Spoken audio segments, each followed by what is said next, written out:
नमस्ते दोस्तों, मेरा नाम है कुणाल व्यास। मैं एक इंटरनेशनल चेस कोच हूँ और हमारी यूसुपोव सीरीज चल रही है हिंदी में।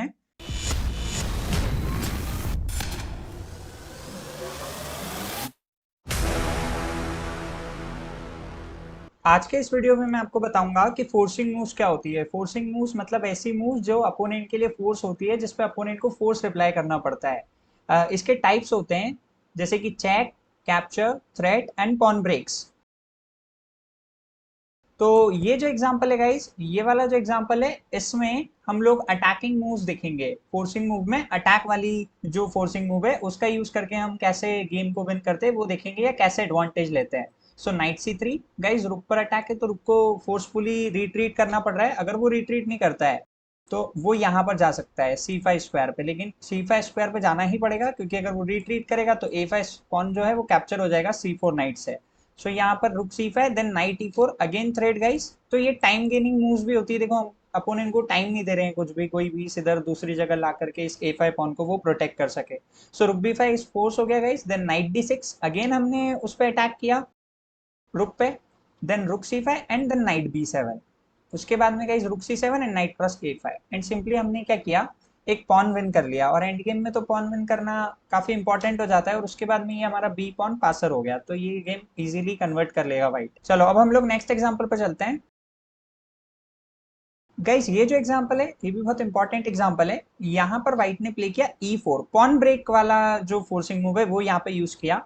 यहाँ पे हम E5 की थ्रेट दे रहे हैं, और अगर यहाँ पे ओपोनेंट कैप्चर करता है तो देन हम लोग नाइट क्रॉस E4 से फिर से थ्रेट दे रहे हैं नाइट F6 पे और D6 पे। तो that's why D cross E4, knight cross E4, knight cross E4 and then bishop cross E4। और उसके बाद गाइस देख सकते हैं डबल अटैक है यहाँ पर।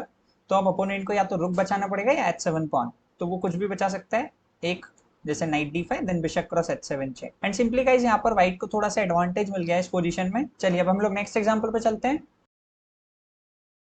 अब ये जो एग्जांपल है गाइस, ये थोड़ा सा मतलब ट्रिकी एग्जांपल है। जैसे इसमें क्या हो रहा है, ये ब्लैक टू प्ले है। सो ब्लैक ने खेला किंग G7, रुक D2, D3। फोर्सिंग मूव है गाइस। तो अपोनेंट को यहाँ पर कुछ ना कुछ खेलना ही पड़ेगा। लाइक यहाँ पर अगर वो पॉन से कैप्चर करता है अपोनेंट, तो ये रुक कैप्चर हो जाएगा सिंपली। तो वो ये तो नहीं करेगा, तो उसने यहाँ पे खेला रुक D1। देन उसके बाद D क्रॉस E2। अब यहाँ पे गाइस क्या हो रहा है कि अगर वो यहाँ पर हमारे रुक को कैप्चर करता है तो उससे क्या होगा, यहाँ पर हम उसके रुक को कैप्चर करेंगे और उसके बाद में ये पॉन प्रमोट हो रहा है। सो दैट्स वाई उसने यहाँ पर खेला rook cross D8 and E1 is equal to queen भी हम खेल सकते थे।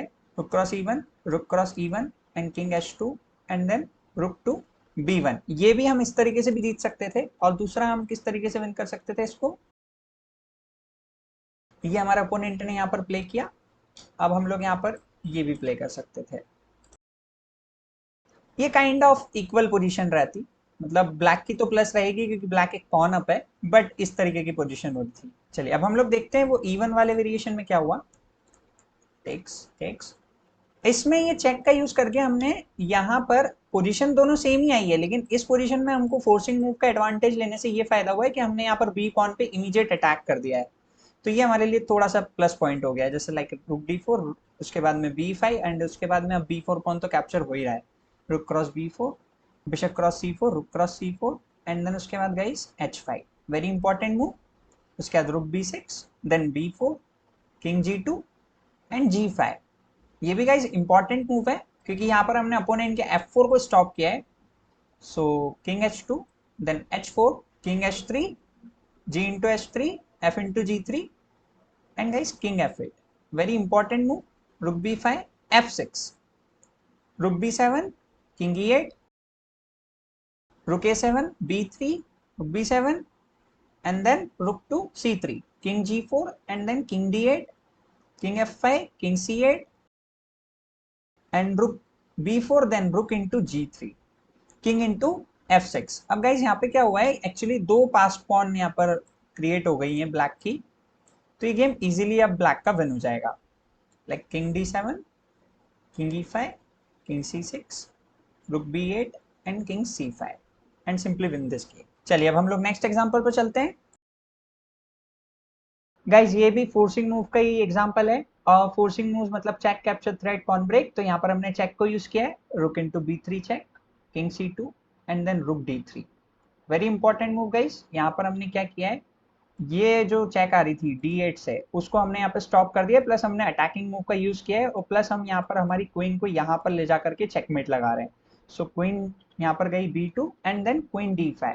Very important move guys. यहाँ पर वापस हम अपोनेंट को टाइम नहीं दे रहे हैं, यहाँ पर हमारी रुक D2 की थ्रेट है। सो क्वीन B4 खेलना पड़ रहा है and then queen to A2 check. Again guys कोई टाइम नहीं है, queen B2 and then rook D2 check and king cross D2 then queen cross B2 check. तो गाइज अगर हम इस एग्जांपल को ठीक से देखें तो आप एक बार देखिए ध्यान से, रुक इनटू B3 मूव में चेक है, ठीक है। उसके बाद में रुक D3 अटैकिंग मूव है, क्वीन B2 पे क्वीन D5 वापस से अटैकिंग मूव है, क्वीन B2 पे queen A2 check and queen B2 पे रुक D2 चेक।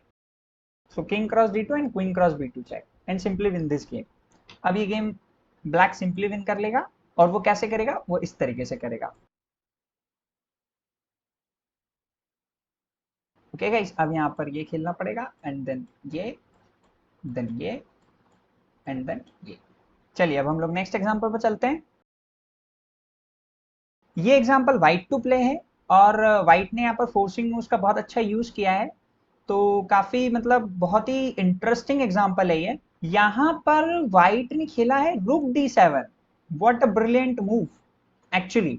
अब यहाँ पर क्या हो रहा है गाइस, अगर अपोनेंट क्वीन D7 खेलता है तो सबसे पहले हम लोग खेलेंगे क्वीन H8 चेक, क्योंकि बिशप पिन है तो वो कुछ कर नहीं सकता है। Then king E7 then queen into E5 check.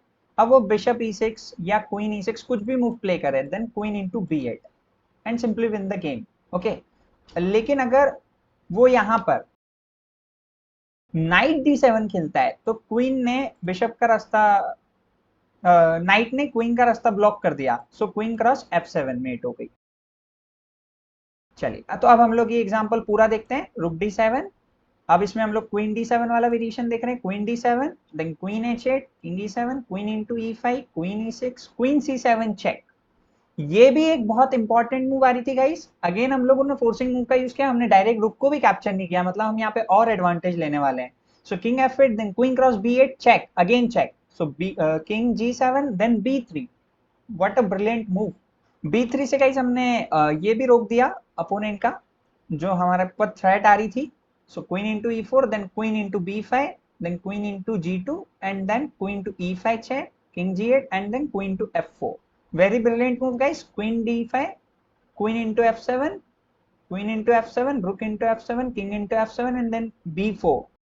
And guys अब ये गेम विन हो गया, king E6 king C1 G5 B5 H5 king D2। हम यहाँ पर गाइज अपोनेंट के जो पॉन्स हैं उनके स्क्वायर में आने की कोशिश कर रहे हैं, ताकि हम अपोनेंट का पॉन स्टॉप कर लें, और हमारे पॉन्स जो हैं वो प्रोटेक्टेड पास पॉन रहेगी, तो आगे उसको सपोर्ट रहेगा। ये अपोनेंट का किंग जो है यहाँ आकर भी C4 पॉन को कैप्चर नहीं कर पाएगा। ये थोड़ा सा डीप एंड गेम है। अगर आप एंड गेम सीखना चाहते हैं तो आप मेरा एंड गेम का कंप्लीट कोर्स देख सकते हैं। King D6 king E3 king E5 and then C4, got a brilliant move, king E6 king E4 A3 and उसके बाद में गई C5 G4 B6 king D7 king F4 king G5 and king C6 and king G5। अब इसमें guys problem ये है कि हमने तो अपोनेंट की पॉन्स को स्टॉप कर लिया, लेकिन अपोनेंट हमारी पॉन को स्टॉप नहीं कर सकता, लेकिन वो कैप्चर नहीं कर सकता, नहीं तो ये पॉन पुश हो जाएगी और हमारी क्वीन बन जाएगी। चलिए अब हम लोग नेक्स्ट एग्जांपल पे चलते हैं। ये है ब्लैक टू प्ले। तो यहाँ पर ब्लैक ने फोर्सिंग मूव्स का अगेन यूज करा है, और यहाँ पर आप देख सकते हैं कि F2 स्क्वायर पे हमारे कितने अटैक हैं। एक्चुअली F2 स्क्वायर पे ब्लैक के 1 2 3 एंड 4 अटैक्स हैं, और अपोनेंट के कितने डिफेंस है 1 2 3 एंड 4। फिर भी यहाँ पर ये टैक्टिक वर्क कर रही है, देखिए कैसे, रुक क्रॉस F2। अब गाइज यहाँ पर रुक क्रॉस F2 ही करना पड़ेगा किसी ना किसी से, क्वीन क्रॉस F2 नहीं हो पा रहा है एक्चुअल में, क्योंकि रुक हमारा कैप्चर कर देगा। तो इधर उसने अगर ई वाले रुक से कैप्चर किया, देन रुक क्रॉस F2। अब गाइस अगर यहाँ पर उसने क्वीन क्रॉस F2 किया, देन क्वीन टू E5, और हमने यहाँ पर पिन कर दी क्वीन। Very nice move. और अगर मान लो रुक क्रॉस F2 पे उसने रुक क्रॉस F2 कर दिया, then queen to A1, queen to A1 खेलेंगे हम, क्योंकि क्वीन टू D1 अगर खेलेंगे तो बिशप कैप्चर कर देगा, तो क्वीन टू A1 से चेक। तो गाइस रुक तो पिन है तो वो कुछ कर नहीं सकता है, तो बिशप को आना पड़ेगा, then queen into D1 checkmate. तो चलिए अब हम लोग देखते हैं रुक F2 पे, अगर रुक F वाला क्रॉस F2 करता है then queen A1 check, very important move guys, then bishop D1, queen into D1 check, उसके बाद में rook E1, queen into E1 checkmate. क्योंकि गाइस ये जो है रुक पिन हो गया है, तो आप देख सकते हैं फोर्सिंग मूव्स का कितना पावर होता है। तो फोर्सिंग मूव्स बहुत इंपॉर्टेंट होती है और कैलकुलेशन का बेस होती है, तो हमेशा आपको फोर्सिंग मूव्स को कंसिडर करना ही चाहिए any position, in any open position, किसी भी ओपन पोजीशन में। चलिए अब हम लोग नेक्स्ट एग्जांपल पे चलते हैं। गाइस ये पोजीशन व्हाइट टू प्ले है, यहाँ पे व्हाइट पूरा अटैक जनरेट करना चाहता है, क्योंकि व्हाइट के दोनों बिशप्स इधर ही अटैक कर रहे हैं, एक्चुअली क्वीन भी इधर ही है और रुक भी यहाँ से अपना वो कर सकता है, लिफ्ट हो सकता है। तो यहाँ पर इन सब चीजों को ध्यान में रखते हुए व्हाइट ने प्ले मूव करी H5। H5 पे अब क्या हो रहा है गाइस, नाइट पे कैप्चर हो रहा है, और नाइट अगर हटता है कहीं पे भी तो यहाँ पर क्वीन G5 से थ्रेट आ रही है, क्वीन G5 से थ्रेट आ रही है। तो क्वीन G5 हम लोग डायरेक्ट नहीं खेल सकते, क्योंकि हम डायरेक्ट खेलेंगे तो अपोनेंट F6 खेल लेगा। तो let's suppose if we played this move, then we played this move, we played this move, we played this move, और इस तरीके से फिर हम इस गेम को कंटिन्यू करेंगे। फॉर एग्जाम्पल अपोनेंट यहाँ गया तो हमने ये खेला, अपोनेंट यहाँ गया तो हमने ये खेला, एंड गाइज अब यहाँ पर लग गई मेट, तो अपोनेंट कुछ नहीं कर सकता, तो ये अपोनेंट की रिजाइन हो गई। तो इस तरीके के हम मतलब किंग्स पे अटैक करने के लिए सैक्रिफाइसेस यूज करते हैं। चलिए, तो अपोनेंट वापस तो नहीं जा सकता था नाइट को लेकर के, है ना। H8 भी जाता तो कुछ इसी टाइप की चीजें हो रही थी, तो दैट्स वाई वो तो और गलत हो जाता। H8 पे तो मेटी हो जाती अगर अपोनेंट कैप्चर कर लेता तो।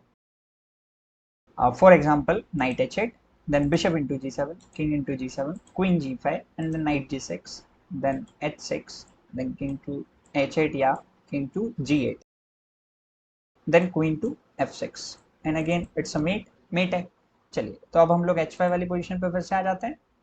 Here we played H5, H5 के बाद में अपोनेंट ने प्ले किया यहाँ पर E5, very important move guys, लेकिन यहाँ पर हमने वापस से खेला H into G6, E into D4, and then G into F7 check, very important move guys.